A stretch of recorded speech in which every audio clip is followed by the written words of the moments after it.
Praise the Lord. प्रभू येशूच्या पवित्र आणि गोड नावामध्ये मी तुम्हा सर्वांचं अगदी मनापासून स्वागत करत आहे. प्रियानो, भाग 17, शेवटच्या काळाची लक्षणे आणि आशा, शालोम बायबल सेमिनरी तर्फे आयोजित करण्यात आलेल्या या बायबल स्टडीमध्ये खरोखर माझ्या प्रियानो आम्ही आतापर्यंत 16 भाग पाहिलेले आहेत. या 16 भागामध्ये माझ्या प्रियानो 4 शिक्के जे प्रभू येशू ख्रिस्ताने फोडण्यात आलेले आहेत आणि त्या 4 शिक्क्यांच्या द्वारे 4 घोडे, त्यावरील स्वार यांचा आपण अभ्यास करत आहोत. 17व्या भागामध्ये आपण हा 4था घोडा जो आहे हा न्यायिक प्रशासनाच्या अंमलबजावणीचे प्रतीक आहे. मागील भागामध्ये आम्ही पाहिलं आम्हाला फार मोठी आशा आहे. आम्हाला फार मोठी आशा आहे. देवाच्या लोकांबाबत या न्यायिक प्रशासनाची अंमलबजावणी होणार नाही. जो न्याय आहे हा जो पुरुष निघालेला आहे हा मृत्यू असं त्याचं नाव आहे आणि त्याच्या मागोमाग अधोलोक चाललेला आहे. हा फिक्कट किंवा आपण हिरवा असं म्हणत आहोत, हा हिरव्या रंगाचा घोडा जो आहे हा मृत्यू आणि त्याचप्रमाणे अधोलोक याचं प्रतीक आहे. म्हणजेच न्यायिक प्रशासनाच्या अंमलबजावणीचं प्रतीक आहे. म्हणून मला सांगू द्या की त्या लोकांच्या जीवनामध्ये येशू हा उद्धारक देव आहे.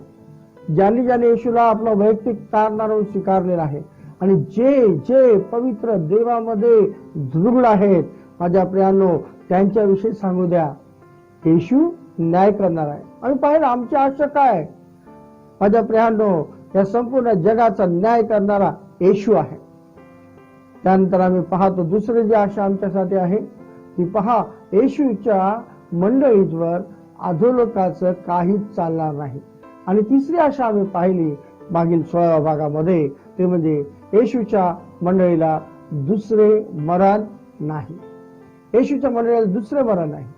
माझ्या प्रियांनो, ह्या 3 मुद्द्यांकडे आम्ही मागील भागामध्ये पाहिलं होतं आणि आम्ही पाहिलं होतं की हा अधोलोक म्हणजे काय, मृत्यू म्हणजे काय, अधोलोक काय, मृत्यूनंतर काय होतं याचा सविस्तर विचार आम्ही 16व्या भागामध्ये केलेला आहे. 17व्या भागामध्ये माझ्या प्रियांनो आपण जात असताना पुन्हा एकदा आपण वचन वाचूया. प्रकटीकरणाचं पुस्तक याचा 6वा अध्याय 7 आणि 8 ही वचन वाचूया. त्याने 4था शिक्का फोडला तेव्हा 4था प्राणी ये असे म्हणाला ते मी ऐकले. मग मी पाहिले तो एक फिकट रंगाचा घोडा आणि त्याच्यावर बसलेला पुरुष माझ्या दृष्टीस पडला. त्याचे नाव मृत्यू आणि अधोलोक त्याच्या पाठोपाठ चालला होता. त्यांना तरवारीने, दुष्काळाने, मरीने व पृथ्वीवरील श्वापदांकडून माणसांना जीवे मारण्याचा अधिकार पृथ्वीच्या 4थ्या भागावर देण्यात आला. पहा, आम्ही ते पाहतो की प्रभू येशू ख्रिस्तानं त्या वदलेल्या कोकऱ्यानं 4था शिक्का फोडला तेव्हा 4था प्राणी ये आणि पहा असं म्हणाला. ते मी ऐकलं आणि त्याच्यावर बसलेला पुरुष माझ्या दृष्टीस पडला. त्याचे नाव मृत्यू, होय त्याचं नाव मृत्यू आणि त्याच्या मागोमाग अधोलोक त्याच्या पाठोपाठ चालत असलेला संत योहानाला दिसला. आणि त्यानंतर त्याने पाहिलं त्यांना तलवारीने, दुष्काळाने, मरीने व पृथ्वीवरील श्वापदाकडून जीवे मारण्याचा अधिकार पृथ्वीच्या 4थ्या भागावर देण्यात आला होता. माझ्या प्रियांनो, तिथं वचन असं सांगतं पृथ्वीच्या 4थ्या भागावर त्यांना अधिकार देण्यात आला होता माणसाला जीवे मारण्याचा. आता 4था भाग म्हणजे काय? मराठीमध्ये आणि इंग्लिशमध्ये दोन्ही बायबलमध्ये 4था भाग असं म्हटलेलं आहे. परंतु माझ्या प्रियांनो किंवा इंग्लिशमध्ये 4th part of the earth असं म्हटलेलं आहे. आता 4था जो भाग आहे तर मूळ ग्रीक भाषेमध्ये जे प्रकटीकरणाचं पुस्तक आहे त्यामध्ये माझ्या प्रियांनो 4था भाग हा जो शब्द आहे ना, पार्ट हा वापरलेला नाही. तर तिथं नुसता टेटरटोस असा ग्रीक शब्द आहे. त्याचा अर्थ आहे चतुर्थ, फक्त चतुर्थ. मग चतुर्थ काय हा मात्र प्रश्न पडतो. आणि हा प्रश्न पडल्यावर वेगवेगळ्या बायबलच्या तज्ञांनी त्याचे अर्थ लावण्याचा प्रयत्न केलेला आहे. मूळ ग्रीक भाषेत हा भाग हा शब्द अजिबात नाही, तर टेटर टॉस म्हणजे चौथा किंवा चतुर्थ असा शब्द आहे. पृथ्वीचा चतुर्थ किंवा 4 भाग घेतल्यास विविध तज्ञांनी जे याविषयी सांगण्यात आलेला आहे त्याचा आपण भाग जो आहे तो पाहूया. आता हे जे बायबल ईश्वर विज्ञान शास्त्रज्ञ आहेत त्यांनी पृथ्वीचा चतुर्थ किंवा चौथा भाग 4 भाग असं जर घेतल्यास पुढील अर्थ धरत होतात. पहिला अर्थ जो आहे पृथ्वीच्या 4 दिशा असं सांगितलेलं आहे. पृथ्वीच्या 4 दिशा म्हणजे काय आपल्या सर्वांना माहित आहे. पूर्व, पश्चिम, दक्षिण, उत्तर. उत्पत्तीच्या ग्रंथाचा 28वा अध्याय आणि 14व्या वचनामध्ये देवाचं वचन असं सांगतं, तुझी तुझी संतती संख्येने पृथ्वीच्या रजानितकी होईल. तुझी संतती पृथ्वीच्या रजान इतकी होईल. पूर्व, पश्चिम, उत्तर व दक्षिण अशा चारही दिशांना तुझा विस्तार होईल. अशा 4 दिशांना तुझा विस्तार होईल. म्हणजे 4 भाग म्हणून काही तज्ञ म्हणतात 4 दिशा असाव्यात. त्यानंतर असं म्हटलेलं आहे पृथ्वीचे 4 कोन. प्रकटीकरणाचा ग्रंथ आहे 7वा अध्याय आणि 1ल्या वचनामध्ये म्हटलेलं आहे पृथ्वीचे 4 कोन असं सांगितलेलं आहे. आता ते वचन आपण वाचूया. प्रकटीकरण 7:1 मध्ये, यानंतर मी 4 देवदूत पृथ्वीच्या 4 कोनांवर उभे राहिलेले पाहिले. पृथ्वीच्या 4 कोनांवर उभे राहिलेले पाहिले. पहा, पृथ्वीचे 4 कोन असं त्याला एक अर्थ दोन्ही होतो. आणि तिसरा अर्थ जो आहे तो ईश्वर विज्ञानाच्या तज्ञांनी सांगितलेला आहे की हा चौथा भाग म्हणजे जे आहे ना, हा चौथा भाग म्हणजे देवाचे लोक असावेत. आणि मग यासाठी त्यांनी शास्त्र भाग असं सांगितला. पहा, आम्हाला पाहायला मिळतं मत्ते कृष्णवर्तमान 13वा अध्याय, मार्क कृष्णवर्तमान 4था अध्याय, लूक कृष्णवर्तमान 8वा अध्याय. या सर्व अध्यायांमध्ये आम्हाला प्रभू येशू ख्रिस्ताने पेरणी करणाऱ्यांचा दृष्टांत सांगितलेला आहे. आता पेरणी करण्याच्या दृष्टांतामध्ये काय आहे पहा, एक शेतकरी निघाला आणि तो जमिनीवर बी पेरायला सुरुवात त्याने केली आणि मग पेरत असता आम्हाला पाहायला मिळतं मत्ते 13:4 मध्ये, तो पेरीत असता काही बी वाटेवर पडले. पहिल्या जमिनीचा प्रकार तिथे लिहिलेला आहे.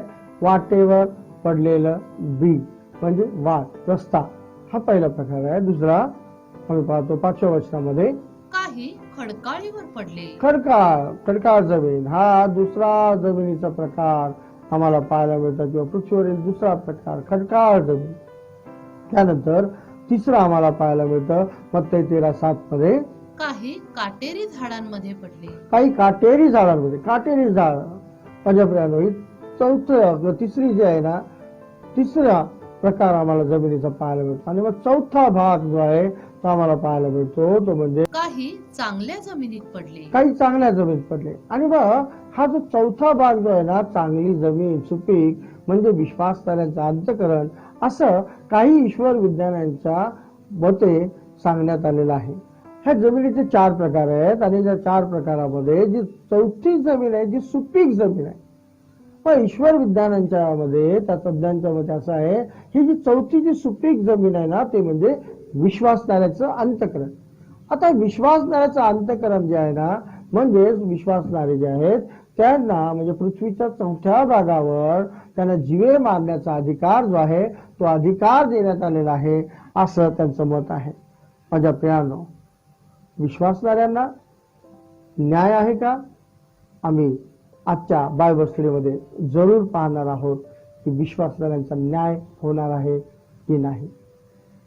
प्रियानो, पृथ्वीचा 4था भाग म्हणजे काय किंवा पृथ्वीचा 4था याच्यावर त्या चौथ्यावर जो अधिकार दिलेला आहे माणसाला जीवे मारण्याचा, मला वाटतं की आम्ही जर भूगोलाचा अभ्यास केला तर आम्हाला निश्चित अर्थानं कळून येईल की पृथ्वीवर जे आहे 29% जमीन आहे आणि जवळजवळ 71% पाणी आहे. आम्ही या अर्थानं या वचनाकडे पाहायला पाहिजे की पृथ्वीच्या 4थ्या भागावर माणसांना जीवे मारण्याचा अधिकार दिलेला आहे. प्रियानो, मला स्वतःला हे संयुक्तिक वाटतं आणि म्हणून मला याच्यावर विचार करावासा वाटतो की पृथ्वीचा 4था भाग म्हणजे कारण ज्या वेळेस पवित्र देवानं सृष्टी निर्माण केली, त्यावेळेस आम्हाला पाहायला मिळतं उत्पत्तीचा ग्रंथ याचा पहिला अध्याय आणि 9 आणि 10 वचनामध्ये याप्रमाणे सांगण्यात आलं आहे. मग देव बोलला, आकाशाखालच्या जलांचा एका ठिकाणी संचय हो व कोरडी जमीन दृष्टीस पडो. आणि तसे झाले. देवाने कोरड्या जमिनीला भूमी म्हटले व जलांच्या संचयाला समुद्र म्हटले. देवाने पाहिले की हे चांगले आहे. होय माझ्या प्रियांनो, आकाशाखालचा जलाचा एका ठिकाणी संचय, त्या सर्व आकाशाखालचा संचय जो आहे पृथ्वीवर एका ठिकाणी झाला, ज्याला आपण समुद्र म्हणतो. आणि मग कोरडी जमीन दिसली आणि मग देवाने काय म्हटलं, देवाने कोरड्या जमिनीला भूमी असं म्हटलं. पृथ्वीवरील कोरड्या जमिनीला आपण जमीन किंवा भूमी असं म्हणतो, किंवा त्याला अर्थ, ग्राउंड, लँड किंवा वर्ल्ड असं देखील त्याचे वेगवेगळ्या डिक्शनरीमध्ये अर्थ दिलेला आहे. माझ्या प्रियांनो, चौथा भाग जो आहे त्यावरून मला सांगू द्या, ती म्हणजे भूमी, जिथं मानवाची वस्ती आहे. आता चौथा भाग जो 29% आहे पृथ्वीच्या, हा जो चौथा भाग आहे त्याच्यावर मानवाची वस्ती आहे. आणि जर तुम्ही म्हणलात नाही समुद्रात पण लोक राहतात, तर कशावर? बेटांवर. ती देखील जमीनच आहे, भूमीच आहे. माझ्या प्रियांनो, अजून तरी समुद्राच्या खाली अजून कुठे जरी गेलात तरी खोल गेल्यावरही तिथं तुम्हाला भूमीच मिळेल, कारण सर्वत्र पाणी आहे. सर्वत्र पाणी असताना मला वाटत नाही की कुठेही त्या पाण्यावर राहत आहे. जहाज जातात येतात ती गोष्ट वेगळी, परंतु पाण्यात वस्तीस्थान कुणाचंही नाही. आणि म्हणून माझ्या प्रियांनो, आम्हाला इथं पाहायला मिळतं ही जी 29% किंवा पृथ्वीच्या चौथ्या भागावर जे मानवाचं वस्तीस्थान आहे, त्या मानवाच्या वस्तीवर त्यांना तलवारीने, दुष्काळाने, मळीने व पृथ्वीवरील श्वापदांकडून माणसांना जीवे मारण्याचा अधिकार पृथ्वीच्या चौथ्या भागावर देण्यात आला आहे. माणसांना असं लिहिलेलं आहे. यानो, जर हे माणसं विश्वासणारे असते तर देवाने देवाच्या लोकांना असं लिहिलं असतं, किंवा संत योहानाला स्पष्टपणे सांगितलं असतं की विश्वासणाऱ्यांना, उपासकांना, भक्तांना. परंतु इथं माणसांना हा शब्द आहे. याचा अर्थ ते मानव म्हणजे कोण? तर माझ्या प्रियांनो, यासाठीच तर हा चौथा घोडा निघालेला आहे.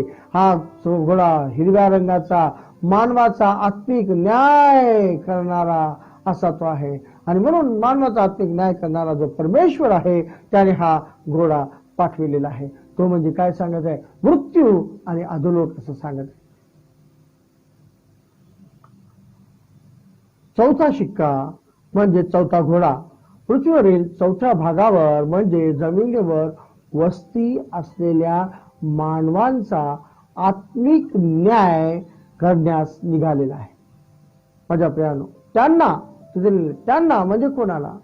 पृथ्वीवरील चौथ्या भागावरील जमिनीवर वस्ती असलेल्या मानवांना जीवे मारण्याचा अधिकार दिलेला आहे. पहा माझ्या प्रियांनो, हे मानव कोण आहेत? हे मानव म्हणजे निश्चित सांगू द्या, हे मानव म्हणजे अविश्वासणारे असे आहे. मला निश्चित अशी खात्री आहे हे मानव म्हणजे विश्वासणारे नाहीत, जे अविश्वासणारे. हे मानव म्हणजे काय? हे मानव 2 प्रकार मला पाहायला मिळतात माझ्या अभ्यासानुसार. पहा, पहिले म्हणजे अविश्वासणारे. हा अविश्वासणारे जे आहेत ना माझ्या प्रियांनो, यांचा न्याय होणार आहे. आम्ही पाहिलं की मृत्यू झाल्यावर मनुष्य कुठे जातो? येशू ख्रिस्त हा आमचा न्यायाधीश आहे. ज्यावेळेस माझ्या प्रियांनो स्वर्गारोहण झालं, प्रभू येशू ख्रिस्त हा पित्याच्या उजवीकडे बसला आणि तेव्हापासून माझ्या प्रियांनो प्रभू येशू ख्रिस्त आता जगाचा न्याय करत आहे. आणि म्हणतो पिता न्याय करत नाही, आता पुत्र न्याय करत आहे. मनुष्य मरतो त्यावेळेस त्याचा लॅगलीच न्याय होतो आणि तो मेल्यावर एकतर सुखलोकात नाहीतर अधोलोकात जातो. हे आम्हाला आता चांगलंच ठाऊक झालेलं आहे, माहित आहे ना. म्हणून पुन्हा एकदा उजळणी जर करायची असेल तर तुम्हाला भाग 16 हा चांगल्या रीतीने अभ्यासावा लागेल. पहा, अधोलोक आणि सुखलोक यामध्ये न्याय लागलीच होतो. मनुष्य मेल्यावर अधोलोकात तो मृत्यू झाल्यावर जातो, परंतु विश्वासणाऱ्याचा मृत्यू नाही. जे विश्वासणारे आहेत माझ्या प्रियानो, मला खूप आनंद वाटतो, जे विश्वासणारे आहेत ना त्यांना असं म्हटलेलं आहे की ते झोपी जातात, चिर निद्रा घेतात, महानिद्रा पावतात. माझ्या प्रियानो, काय तुम्ही तुमच्या मनाची तयारी केलेली आहे ना? तुम्ही तुमचा मृत्यू कसं पाहत आहात? स्टीवन कोवे नावाचे एक महान असे तज्ञ आहेत की जे ट्रेनर आहेत, ह्युमन डेव्हलपमेंट मध्ये ट्रेनर आहेत. आणि मग ह्युमन डेव्हलपमेंट किंवा HR मध्ये बरं का त्यांचं काम असताना ते सांगतात, नेहमी विचार करा, एंड इन माइंड. नेहमी आम्ही शेवट काय होईल याचा विचार करावा, तरच तुम्हाला सक्सेस मिळू शकतं. शेवट काय होईल ध्यान काय क्षणभर आम्ही विचार करूया, आमचा शेवट काय होईल. आमचा शेवट जो आहे हा अधोलोकात जाण्याने, प्रवेश करण्याने होणार आहे की सुखलोकात जाणार आहे. प्यानो, काय तुम्ही तुमच्या मनाची तयारी केलेली आहे ना? ज्यांनी मनाची तयारी केलेली आहे, ज्यांनी येशू ख्रिस्ताला आपला वैयक्तिक तारणारा म्हणून स्वीकारलेला आहे, त्याच्या आज्ञानुसार चालत आहेत, त्याच्या भक्तीमध्ये रममान आहेत, माझ्या प्रियांनो मला तुम्हाला सांगू द्या, त्यांच्या जीवनामध्ये यश आहे आणि आहेच. कारण काय आहे माहितीये का माझ्या प्रियांनो, त्यांच्यासाठी मृत्यू नाही. म्हणून आतापासून जे प्रभू मध्ये मरतात ते धन्य असं म्हटलेलं आहे. आणि पण अविश्वासणारे कसं आहे? अविश्वासणाऱ्यांचं तसं नाही, ते अधोलोकात जाणार. मग अधोलोकात गेल्यावर काय, तिथं रडणं, दात खाणं हे सगळं आहेच. आग आहे, भयंकर आग आहे तिथं. परंतु शेवटच्या काळी देखील न्याय आहे. आणि हा न्याय कसा होणार आहे याचं वर्णन संत योहानाला या प्रकटीकरणाच्या पुस्तकामध्येच देवबापाने सांगितलेलं आहे. प्रकटीकरणाचं पुस्तक याचा 20वा अध्याय 11 ते 15 ही वचन आपण पाहूया. नंतर मोठे पांढरे राजासन व त्याच्यावर बसलेला एक जण माझ्या दृष्टीस पडला. त्याच्या तोंडापुढून पृथ्वी व आकाश ही पळाली. पहा, इथं परमेश्वराचं वर्णन असं करण्यात आलेलं आहे. राजासनावर तो बसलेला आहे, परमपिता राजासनावर बसलेला आहे. आणि मग त्याच्या समोरून काय झालं, त्याच्या तोंडापुढून जी सतह त्याच्या तोंडाच्या पुढे आणि दृष्टी पुढे ही पृथ्वी आहे ना, ही पृथ्वी पळाली. आणि त्या पृथ्वीवरचं जे आकाश आहे, खालून जर मोजायला लागलो तर पहिला स्वर्ग, हा पहिला जो आहे आम्हाला दिसणारा आकाश, हे पळालं. हे हेवन पळालं, हे जे स्वर्ग आहे तो पळाला आणि पृथ्वी पण पळाली, नाश झाला. कारण पृथ्वीवर माझ्या प्रियांनो हा जो चौथा घोडा निघालेला आहे ना, तो मृत्यू आहे. हा चौथा घोडा कोणालाही जिवंत ठेवणार नाही, कोणालाही नाही, कोणालाच नाही माझ्या प्रियांनो. हा चौथा घोडा, म्हणून तर त्याला मृत्यू हे नाव दिलेलं आहे. पृथ्वीवर मृत्यू आहे, पृथ्वीवर आता कोणी नाही, कोणी मानव तिथे असणार नाही. आणि म्हणून पृथ्वी जी आहे ही पळून जाईल, ही नाश होईल या पृथ्वीवर. आणि पृथ्वीवर असलेल्या तुमच्या जमिनीवर आणि तुमच्या जमिनीच्या असलेल्या छोट्याशा चिटोऱ्यावर, सातबारावर तुम्ही जर प्रेम करत असाल ना, तर मला तुम्हाला सांगू द्या, ही पृथ्वीच पळून जाणार आहे. तुमचा सातबारा कुठे लपवून ठेवणार? विचार करा, तुम्ही कशावर प्रेम करत आहात आणि कशावर जगतात. माझ्या प्रियांनो, कित्येक लोक आहेत फ्लॅटचं कर्ज काढून आणि जमिनीचं कर्ज काढून आयुष्यभर राबतात आणि त्याचे पैसे फेडायचा प्रयत्न करतात आणि सुख जे आहे ते निघून जातं. माझ्या प्रियांनो, तुम्ही नीट विचार करून प्रत्येक गोष्ट करा, कारण एंड इन माइंड असलं पाहिजे. आमचा शेवट काय होणार आहे? आमचा तर शेवट आहेच आहे, परंतु पृथ्वी देखील पळणार आहे. पुढे असं वचनामध्ये सांगितलेलं आहे, ते पळाले, ठिकाण उरले नाही. पृथ्वीसाठी आणि आकाशासाठी ठिकाणच देवाने ठेवलं नाही, ते पळून गेलं. पुढे लिहिलेलं आहे, मग मृत झालेल्या लहान थोरांना मी राजासनापुढे उभे राहिलेले पाहिले. मी राजासनापुढे उभे राहिलेले पाहिले. त्यावेळी पुस्तके उघडली त्या गेली पुस्तके उघडली गेली तेव्हा तेव्हा दुसरे एक पुस्तक उघडले गेले दुसरं एक पुस्तक उघडलं गेलं. पहिलं एक पुस्तक आहे परंतु दुसरंही पुस्तक आहे आणि मग दुसरं पुस्तक जे आहे ते उघडण्यात आलं ते जीवनाचे होते ते जीवनाचं पुस्तक होतं. आणि त्या पुस्तकांमध्ये जे लिहिले आणि होते त्या पुस्तकामध्ये लिहिलेले होते त्यावरून मृतांचा न्याय हे त्यावरून मृतांचा न्याय ज्यांच्या त्यांच्या कृत्यांप्रमाणे ठरविण्यात जे आला मृत झालेले आहेत त्यांचा, इथं असं लिहिलेलं नाही जे झोपी गेलेले आहेत, जे मृत झालेले आहेत त्यांचा न्याय ज्याच्या त्याच्या कृत्याप्रमाणे ठरवण्यात आला. पहा, राजासनापुढे सर्व मृत झालेले लहान थोर उभे राहिले. लहान थोर माझ्या प्रियानो, जेव्हापासून पृथ्वी निर्माण झाली ना तेव्हापासूनचे असलेले थोर आणि ज्यांनी जीवाला लावलाय घोर असे पण लोक असतात बरं का. आणि जे जे लोक जे आहेत ना स्वतःला थोर म्हणून ज्यांनी कत्तल केलेली आहे, ज्यांनी दुष्टपणा केलेली, असे सगळे थोर पण ते मृत आहेत, ते अधोलोकात आहे. असे सगळे थोर मृत माझ्या प्रियानो आणि लहान देखील, असे लहान आणि थोर सर्व पित्याच्या राजासनासमोर उभे राहिले. आणि मग काय, जीवनाच्या पुस्तकात ते जिवंत असताना त्याने जी जी कृत्य केली ना त्या सगळ्या कृत्यानं जे जे ते उच्चाराद्वारे असू दे, ते विचाराद्वारे असू दे किंवा आचाराद्वारे असू दे, माझ्या प्रियानो त्यांचा न्याय करण्यात येणार आहे. म्हणून पहा तिथं असं लिहिलेलं आहे, आपण पाहतो त्यावरून मृतांचा न्याय ज्यांच्या त्यांच्या कृत्यांप्रमाणे त्यांच्या ठरविण्यात आला. त्यांच्या कृत्याप्रमाणे ठरवण्यात आला.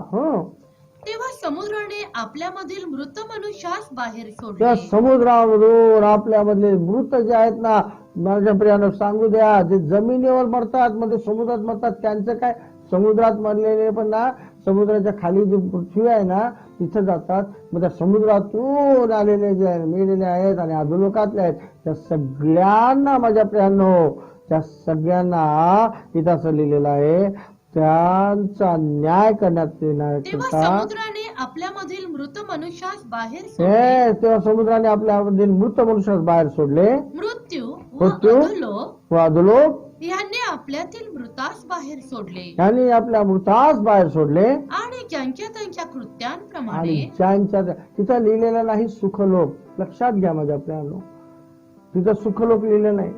मृत्यू आणि अधोलोक, समुद्रातील आणि अधोलोकातील सर्वजण जे आहे ना ते बाहेर पडले आणि मग ज्यांच्या त्यांच्या कृत्याप्रमाणे प्रत्येकाचा न्याय ठरविण्यात आला. प्रत्येकाचा न्याय ठरवण्यात आला.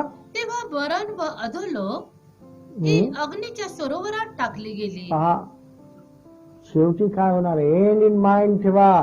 शेवटचं काय होणार आहे ना हे डोक्यात घ्या, डोक्यात घ्या, बुद्धीमध्ये आणा. माझ्या प्रियांनो, मला तुम्हाला सांगू द्या, त्यानंतर असं झालं, मरण व अधोलोक हे अग्नीच्या सरोवरात टाकण्यात आलं. मरण व अधोलोक अग्नीच्या सरोवरात टाकलं.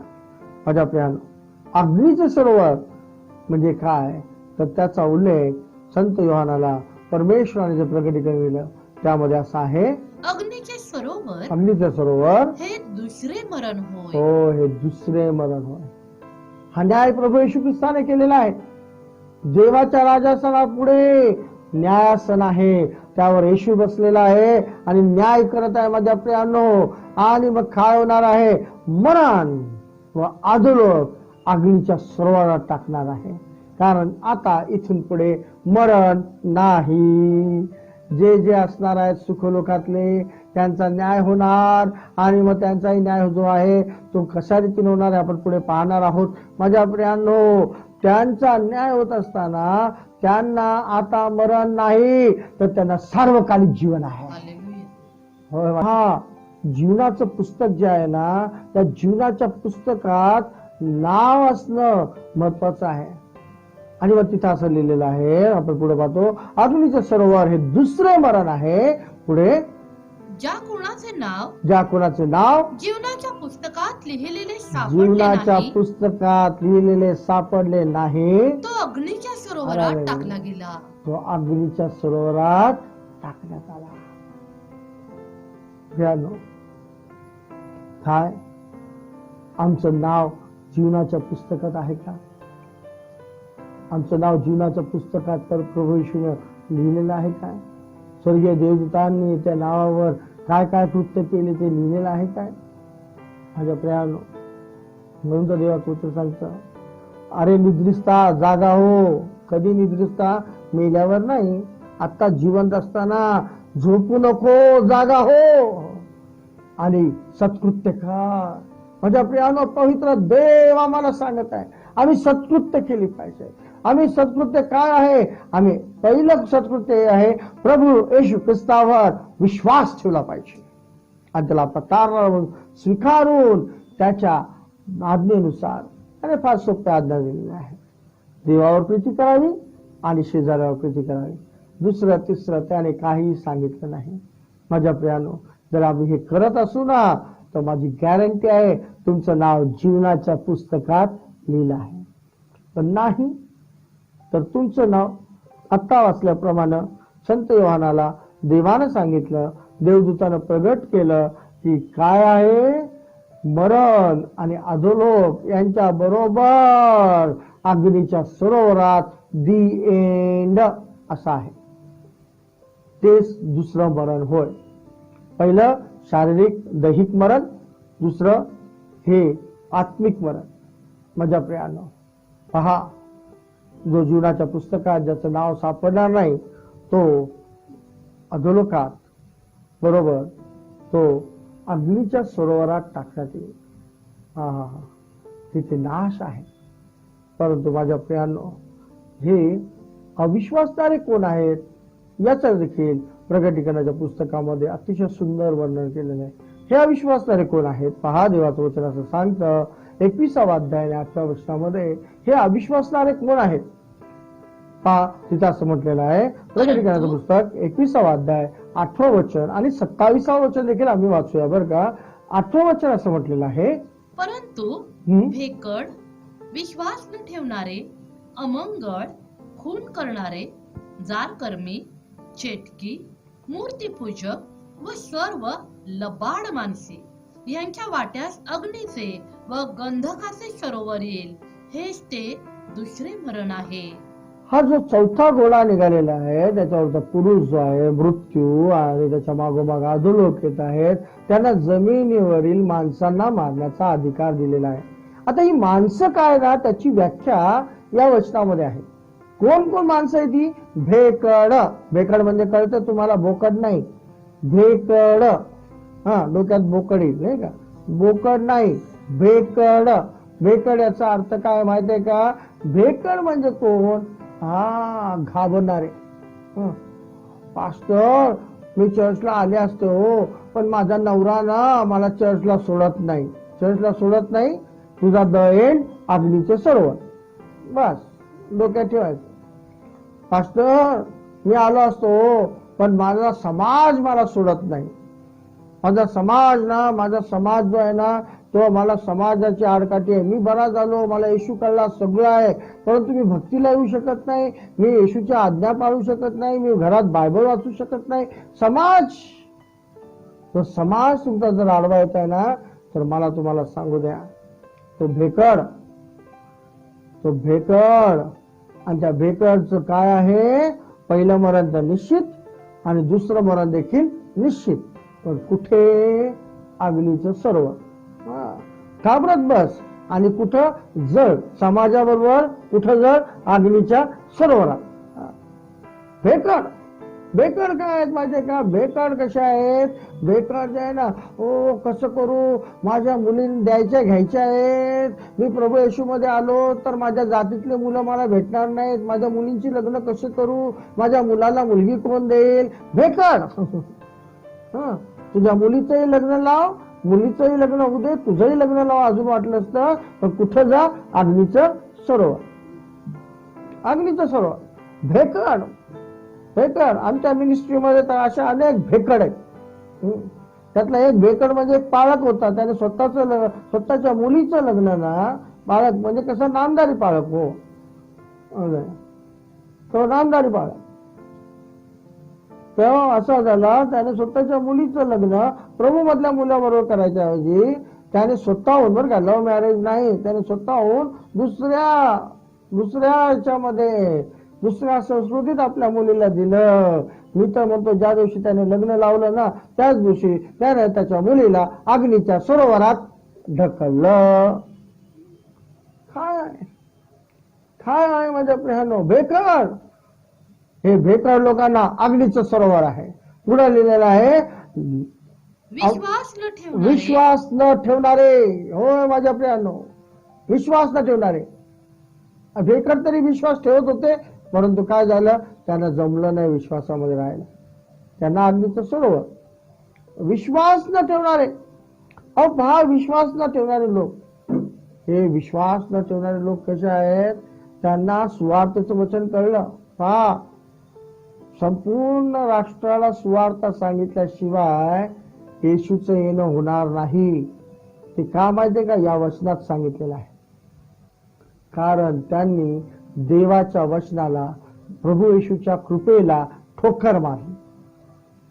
हे जे विश्वास न ठेवणारे आहेत ना, ते देखील माझ्या प्रियांनो, मला तुम्हाला सांगू द्या, त्यांना देखील कुठे जायचं आहे? त्या सर्व अविश्वासणाऱ्यांना आम्हाला माहित पाहिजे, अग्नीच्या सरोवरातच जायचं आहे.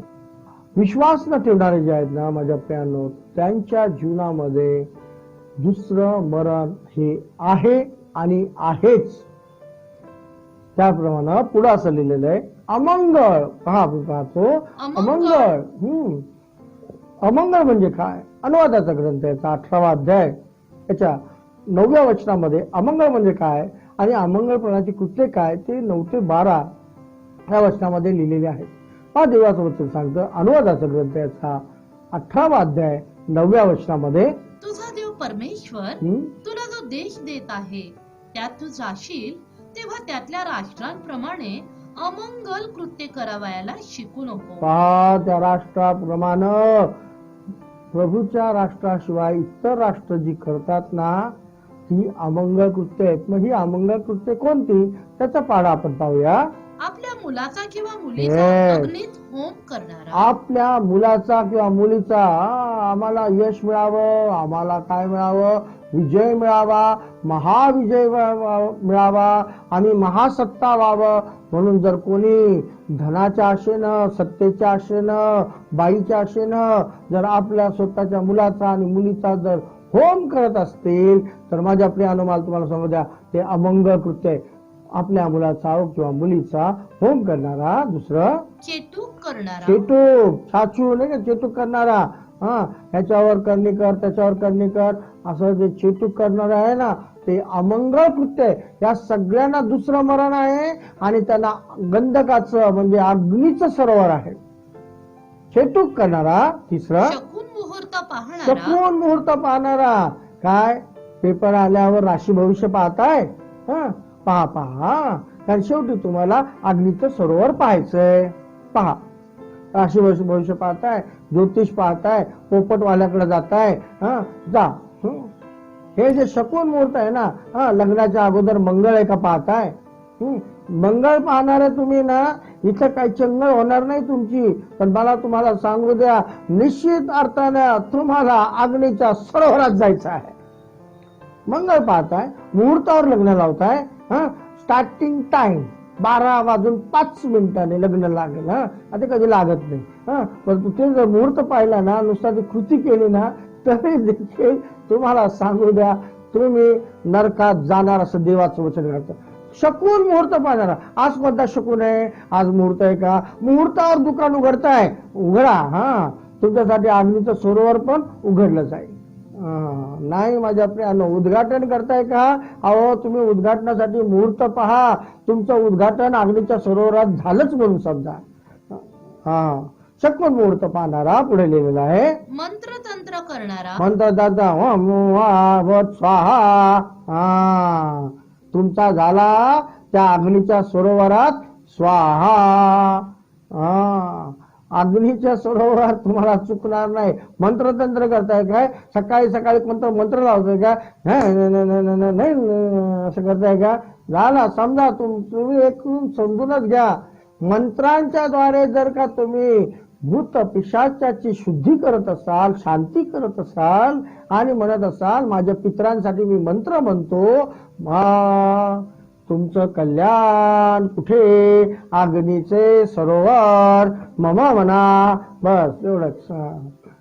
तुम्हाला तिथं जावं लागणार. अग्नीचं सरोवर जो शकमोन मुहूर्त पाहतो, अग्नीचं सरोवर पुढे असं लिहिलेलं आहे. जादूगार. जादूगार. हे जादूगार लोक जे आहेत माझ्या प्रियांनो, हातची चलाकी करणारे वेगळे, परंतु काळी जादू करणारे जे आहेत, ते म्हणतो या जादूच्या नादीच लागू नका. कशाला लागायचं? नाही मग मला कुणीतरी विचारलं, नाही आम्ही नुसतं पत्त्यांची जादू दाखवतो. कशाला पत्त्यांची? तुझा पत्ता कट झाला आणि तुझा अग्नीच्या सरोवरात गेला तर नको. अजून एंटरटेनमेंट करता भरपूर काही आहे, भरपूर काय. तो जमाना होता जादूचे प्रयोग लोक बघत होते. आता कुठं वेळ आहे लोकांना? अजिबात वेळ नाही.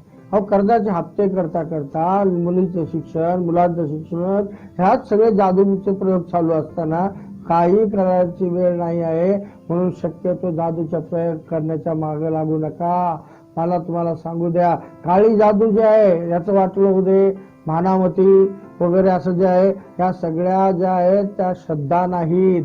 निव्वळ जी देवावरची श्रद्धा आहे ती श्रद्धा, बाकीची सगळी अंधश्रद्धा. आणि जो अंधश्रद्धेत जातो तो त्याचा शेवट आम्हाला माहित आहे, अग्नीचे सरोवर. मला सांगू द्या माझ्या प्रियानो, शकमोर मुहूर्त पाहू नका. पुढे लिहिलेलं आहे जादूगिरी. पुढं वशीकरण करणारा. माझा नवरा माझ्या मुठीत राहू दे. मुठीत नसला तरी चालेल नाही का, पण मुठीत पाहिजे. पगार त्याचा पाहिजे, त्याचं सर्व पाहिजे, त्याच्या 7/12 माझं नाव पाहिजे, त्याच्या मेल्यावर त्याची पेन्शन पाहिजे. वशीकरण. असं वशीकरण करणारे जे लोक आहेत, ती मुलगी मला आवडली, ती मला पाहिजे म्हणून वशीकरण करतात. ती मुलगी पाहिजे होय, तुला ती पाहिजे नाही, तुला अग्नीचं सरोवर पाहिजे. आम्हाला सांगू द्या, अग्नीचं सरोवर तुम्हाला चुकणारच नाही. वशीकरण करणारा. पुढे लिहिलेला आहे पंचाक्षरी. हे सगळे अमंगल कृत्य आहेत. पंचाक्षरी. ते आकडी मोड करतात आणि आकडी मोड करून सांगतात असं शकून आहे, मूर्त आहे, असं करा तसं करा. पंचाक्षरी. असे पंचाक्षरी ग्रह काय आहे तुझ्या माग, तुझ्या याच्यामध्ये राहू घुसलाय, शनी घुसलाय. असे जे लोक आहे ना, अरे कुठं काय घुसला नाही, तूच अग्नीच्या सरोवरात घुसला. पंचाक्षरी नाही माझ्या प्रियानं, पंचाक्षरी करत बसू नका. पुढे छाछू करणारा. कुठून तरी आणली पुढे फू फू करत बसलाय दुसऱ्याच्या दारावर. तुझं वाटलो, अरे तुझं वाटलं झालं होणार. कुठं होणार? अग्नीचे सरोवर. होय. छाछू करणारा. छाछू करणारा नाही जगू शकत, त्याला दुसरं मरण आहेच. स्वतःच भलं करायचं म्हणून तुम्ही घरामध्ये छाछू करून लिंबू आणून लावताय, मिरची आणून लावताय, तुम्ही घरामध्ये कवाळा बांधताय. कवाळा बांधताय का? तुमचं ना ठरलंय बरं का, ठरलंय अग्नीचं सरोवर.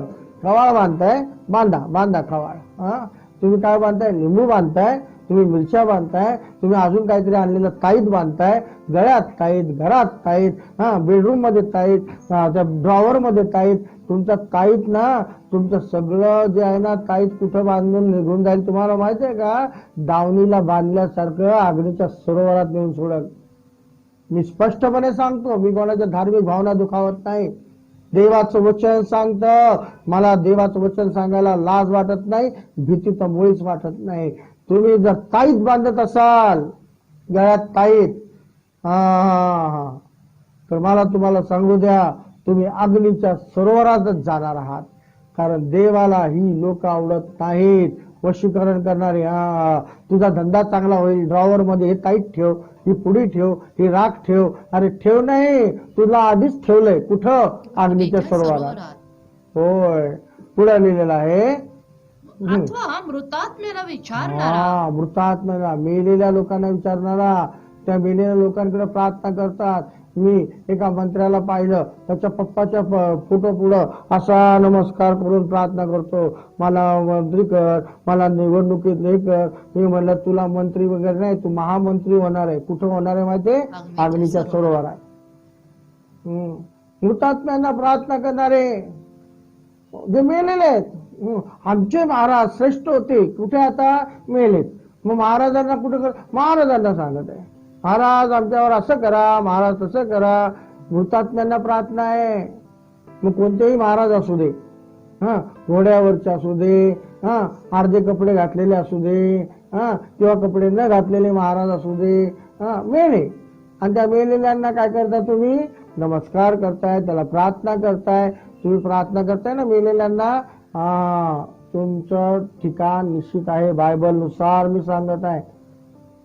स्वीकारणं न स्वीकारणं, तुम्ही विश्वासणारे आहे म्हणून सांगत आहे. अविश्वासणाऱ्यांना कशाला सांगू? अविश्वासणारे सगळे कुठे जाणार आहेत? नरकात. कारण हा जो चौथा घोडा निघालेला आहे ना, हा चौथा घोडा न्याय करण्याला निघालेला आहे. तो न्यायिक अंमलबजावणीचं प्रतीक आहे. तो अंमलबजावणी करणारच, आणि तो म्हणजे पहिलंही मरण देणार आणि दुसरंही मरण देणार. ते दुसरं मरण म्हणजे गंधकाचे अग्नीचे सरोवर होय. माझ्या प्रियानो, हे जे मृतात्म्याला प्लॅनचेट दिवा लावून त्याच्याकडे बघत बसतात, मला तर नाव मिळलेल्या आत्म्याला बोलवतात. काही बोलू नका, तुमच्यासाठी अगोदरच ठरलेलं आहे. काय ठरलेलं आहे? अग्नीचे सरोवर.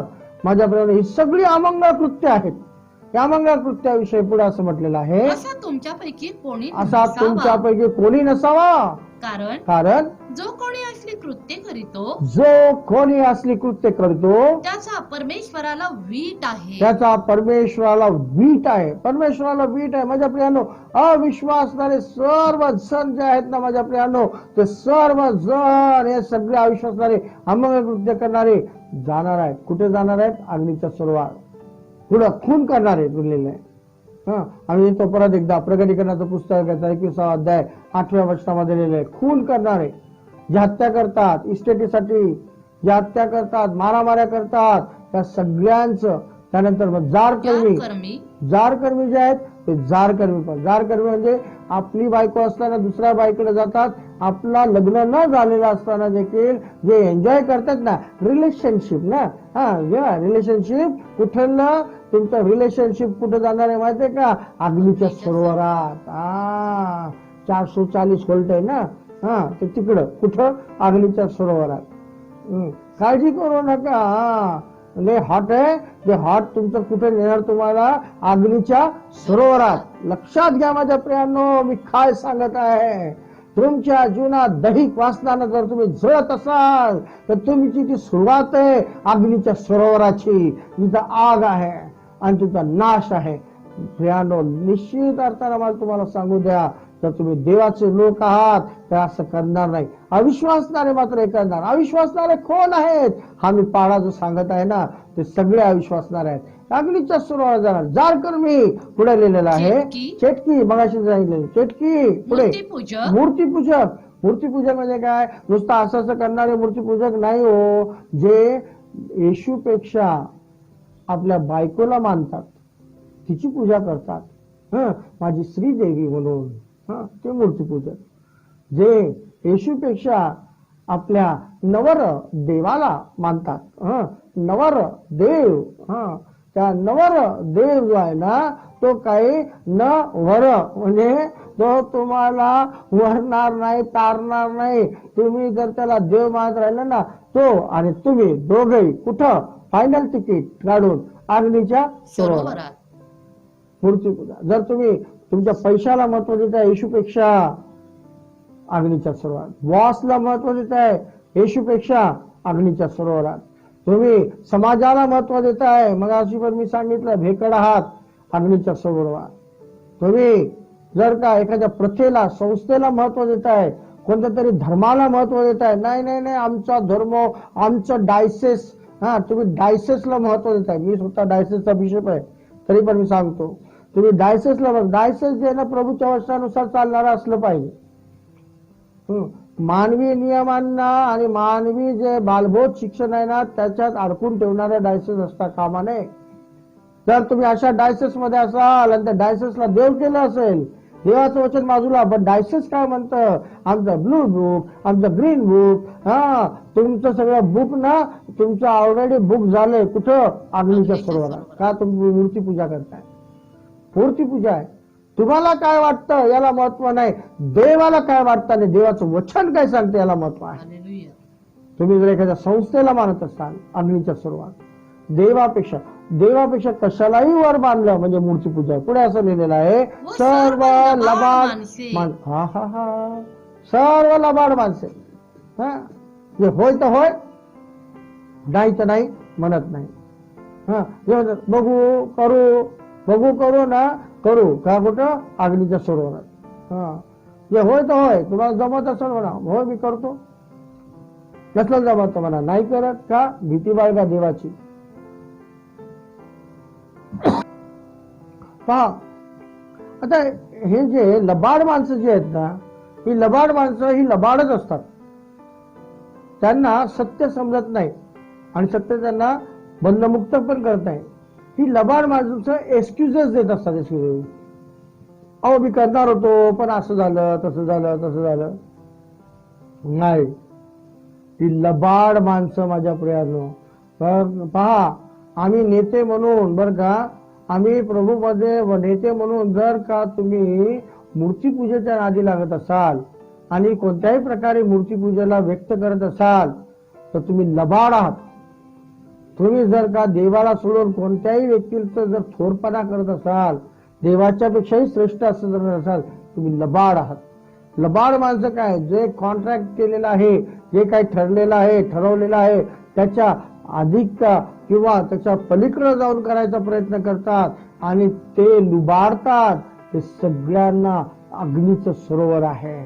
तिथे लिहिलेलं लबाड माणसे यांच्या वाट्यास अग्नीचे व गंधकाचे सरोवर. 27 वर्षामध्ये त्याचा संक्षिप्त असा गोषवारा दिलेला आहे. तो म्हणजे असा, तिच्या कोणत्याही निषिद्ध गोष्टी आणि अमंगळपणा व असत्य आचरणारा इसम यांचा प्रवेश होणारच नाही. कुठं? देवाच्या सार्वकालिक जीवनामध्ये. होय माझ्या प्रियानो, त्या जीवनाच्या पुस्तकात या कोणाचंच नाव असणार नाही. हे जे आता पाडा दिला ना, हे जे सर्वजण निषिद्ध गोष्टी करतात, अमंगळपणा करतात, असत्य आचरण करतात, लबाड आहेत, अशा या लबाडी करणाऱ्या इस्मांचा, खोट्या शिक्षणाला बळी पडणाऱ्या इस्मांचा, व्यक्तीचा, माणसाचा, इथं इसम असा शब्द दिलेला आहे, बंधूंचा असं लिहिला नाही, पुरुषांचा असं लिहिला नाही. म्हणून बाई माझं नाही सांगितलं ते, मी तर बाई आहे, मी कशाला, तिथं पुरुष लिहिलेलं आहे. नाही, आता इथं नाही, तिथं लिहिलं आहे इसम. याचा अर्थ आहे स्त्री असू दे किंवा पुरुष असू दे, लहान असू दे किंवा थोर, कोणाचाही जीवनाच्या पुस्तकात प्रवेश मिळणार नाही. तर कोणाचा जीवनाच्या पुस्तकात? माझ्या प्रियानो, शेवटच्या काळाची लक्षणे आणि आशा हा विषय शिकवत असताना मला हे शेवटच्या काळाचे लक्षणे ना, हे घाबरून मला कोणाला सोडायचं नाही. तुम्ही जर घाबरत असाल आणि डरपोक असाल ना, तर तुमच्या जीवनाच्या ज्या आहे पुस्तकात प्रवेश होणारच नाही. तुमचं निश्चित ठरलंय. काय ठरलंय? आमचं ठरलंय काय? अग्नीचं सर्व. पण जे परमेश्वराला म्हणतात नाही, मी ह्या ज्या फालतू गोष्टी आहेत ना, आणि ते खरं बा, जीवनाला काही आशा नाही बरं का त्याच्यातून. ह्या सगळ्या ज्या गोष्टी ज्या आहेत ना, त्याने काही अर्थ नाही. काही अर्थ नाही. अशा ह्या गोष्टीच्या मागे लागणारा व्यक्ती अग्नीच्या सरोवरातच जाणार. पण तो येशूचा स्वीकार करतो, जो येशूमध्ये वाढतो, जो येशूच्या सामर्थ्याने भरतो, जो पवित्र आत्म्याने भरतो, अभिषिक्त आहे. माझ्या प्रियानो, जो पवित्र देवाकडे अनेकांसाठी रदबदली करतो, जो देवावर आणि अनेकांवर प्रेम करतो, त्याच्या शेजाऱ्यांवर प्रेम करतो, त्याच्यासाठी माझ्या प्रियानो देवाचं वचन असं सांगतं, तर कोकऱ्याच्या जीवनाच्या पुस्तकात लिहिलेल्या लोकांचा मात्र होईल. त्या नवीन स्वर्ग, नवीन आकाशामध्ये आणि नवीन असं जी पृथ्वी असणार आहे, देवाचं राज्य आहे, त्याच्यात कोणाचा प्रवेश होईल माहितीये का? कोकऱ्याच्या जीवनाच्या पुस्तकात. त्या प्रभू येशूचं जे जीवनाचं पुस्तक आहे ना, प्रभू येशूच कोकऱ्याच आहे. इतर कोणत्याही धर्मग्रंथाचं पुस्तक नाही. स्पष्टपणे सांगू द्या, इतर कोणत्याही नाही, ते प्रभू येशूच आहे. त्या कोकऱ्याच्या पुस्तकात, त्या जीवनी पुस्तकात ज्याचं नाव आहे त्यालाच तिचा प्रवेश आहे. किती चांगली आशा आहे. होय, तुमच्यासाठी आशा आहे.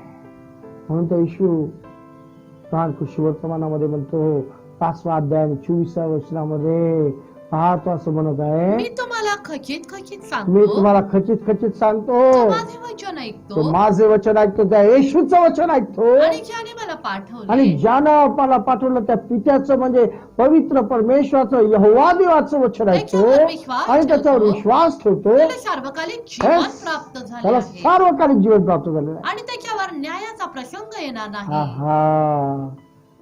जो विश्वास ठेवतो त्याच्यावर न्यायाचा प्रसंगच येणार नाही.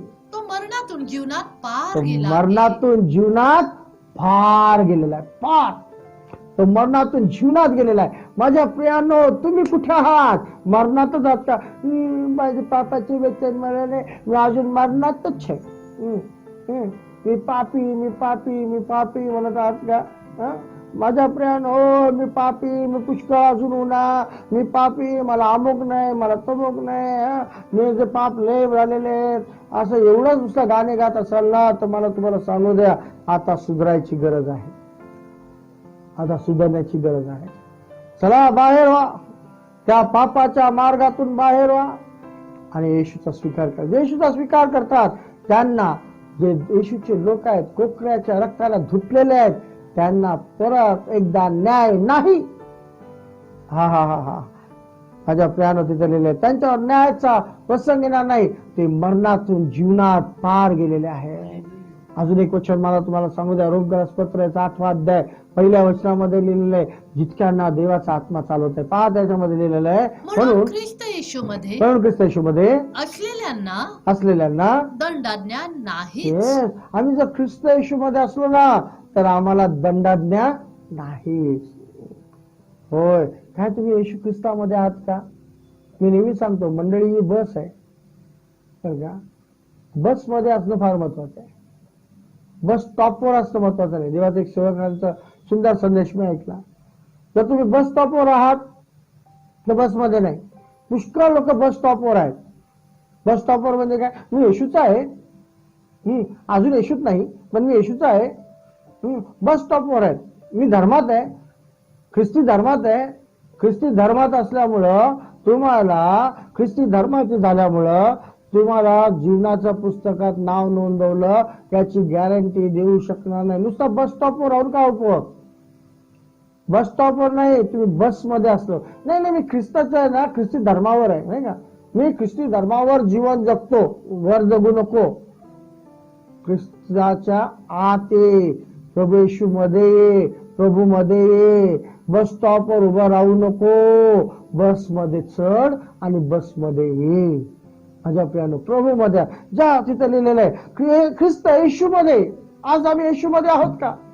ख्रिस्त येशू मध्ये असलेल्यांना दंडाज्ञा नाही, कारण ते देहाप्रमाणेच नाही तर आत्म्याप्रमाणे चालतात, पवित्र आत्म्याच्या प्रेरणेने चालतात. माझ्या प्रियानो, काय तुम्ही तसे चालत आहात का? जर तसं चालत असाल ना, मला तुम्हाला सांगू द्या, तुमच्या जीवनात फार फार देवाचे आशीर्वाद येतील. आणि तो तुम्हाला मरण नाही, दुसरंही मरण नाही, तो तुम्हाला देईल हे सार्वकालिक जीवनच जाईल. प्रियानो, आता इथे आपण थांबूया. पुढच्या भागामध्ये आपण पाहूया दुसरे जे मानव आहेत त्या मानवांना जीवे मारण्याचा अधिकार. ते दुसरे मानव कोण आहे की ज्या मानवाला जीवा मारण्याचा अधिकार या मृत्यूला देण्यात आलेला आहे, या मृत्यू पुरुषाला देण्यात आहे. आपण दुसरा भाग पाहू आणि त्यावेळेस ते दुसरे जे आहेत ते म्हणजे पतन पावलेले म्हणजे काय, तो अतिशय चांगला अभ्यास आहे, तो आम्ही करूया. पवित्र देव तुम्हाला आशीर्वादित करो. God bless you. आमेन.